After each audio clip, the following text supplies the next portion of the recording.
akin, sundan aking himig.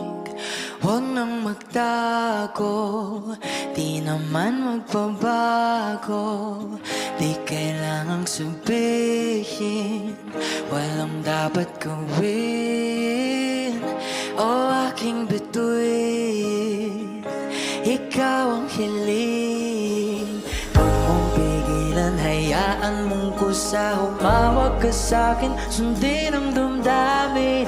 O sumama ka sa'kin, at tayo ay sasayang sa kulong.